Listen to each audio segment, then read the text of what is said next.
All right, still a little bit out of breath here. We shifted from the Black Hills down onto the Prairie to shoot some birds and get 2 tags on the Prairie. And yesterday was our first day doing that, and it was rainy and windy and cold. It was just not a good day, and the birds weren't vocal at all. And we chased them around, literally walked around trying to stalk them a little bit. Had no success with that. Maybe got within 100 yards of them at best. These birds we watched out of a ground blind. There's very, very few trees, and basically the only trees in the area are in the bottom of an extremely small creek. You could hop over it at most places. The birds were, I don't know if we got them within 100 yards maybe once, and a lot of times probably you were watching from the ridge 200 yards, 300 yards. Yeah, I was watching them. And then they were moving back and forth and doing their thing, and then they're actually working south, and then they turned around and completely left and worked north. So what we did before we got Larry here to tell us the next game plan is we just went and popped over a couple of these ridges over here, and the second time we looked, we seen these birds in the corner.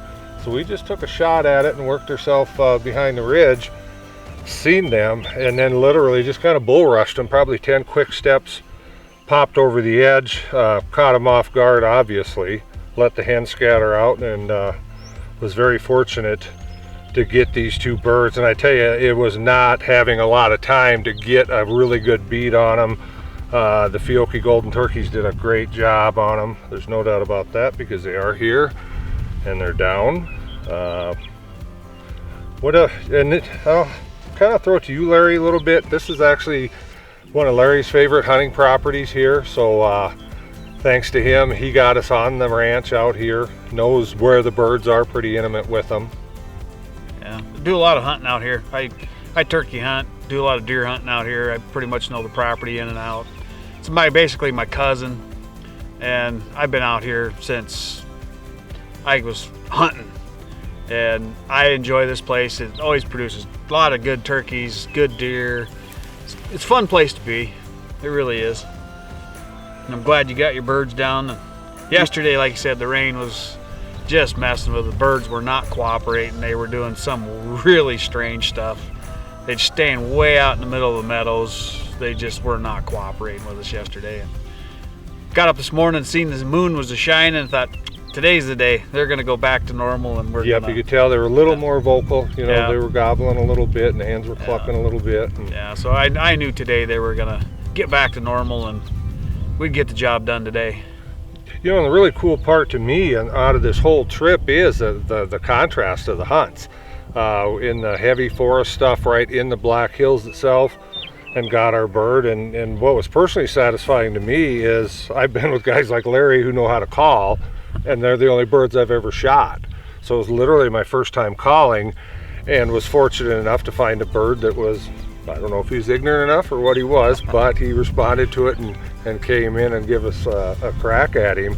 And then you come out here and it's just wide open. It's like, my God, how do you get on the doggone things? The difference between them is amazing. In the hills, you got a chance to hide behind some stuff, blend in with your background. Out here, these birds can see you a long ways away, and they don't forget. My cousin does let in a few other hunters, so they've been hunting them a little bit. And I tell you, once they see you walk into a ground blind, if they see it, they don't go nowhere near it. I'd also imagine just anything being, obviously they're running all over these properties, if something's new, they notice it, like, hey, what the heck is that? That wasn't there before. Yeah, my pickup, they kind of understand my pickup. I'm out here helping out, doing the ranch and part of it during the summer, so they see that. But you set up a ground blind, they walk over the hill and go, I don't like that. Yeah, this is just cool as all get out. And I tell you what we're going to do now is we'll showcase some of the property here. If the wind doesn't come up, we'll get a drone up and can kind of give you folks a real visual of just how open and how big this country is here. Beautiful place, absolutely beautiful place.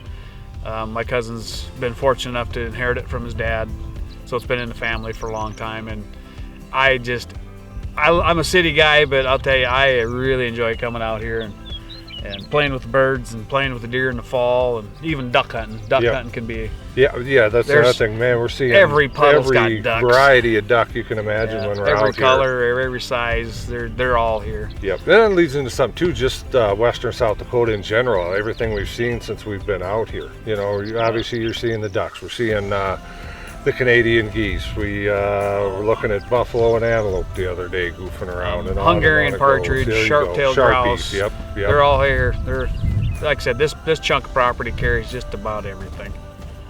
You know, and I think a lot of it comes back to these ranchers too, because to me anyway, they're a lot more intimate with the land than a typical farmer is. Well, this is their job. They have to take care of it, you know, and he does a great job of really being a very good steward of the land. So I mean, that's what makes this property so special, is he does take the time, and most ranchers do.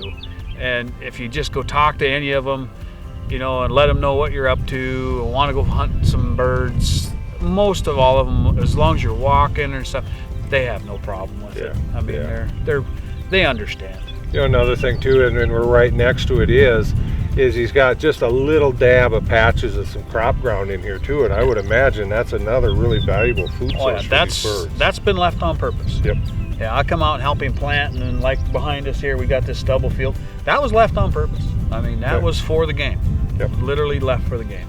And then there's, surprisingly, it surprised me. I knew there'd be birds out here, because obviously Larry wouldn't send us out here if there weren't, but the number of birds. Oh, yeah. You know, we've seen a couple of groups of 20 plus birds yesterday. Yeah. Yeah, and you get in the middle of the winter, they all kind of start coming back to here, and yeah, he'll have 100, 150 birds here in the wintertime. That winter. Yeah, so we know they're here, and we know what quality of birds are here. And once again, with the food sources, with the severity of the winter, so they've got the calories to make it through. That helps out a lot.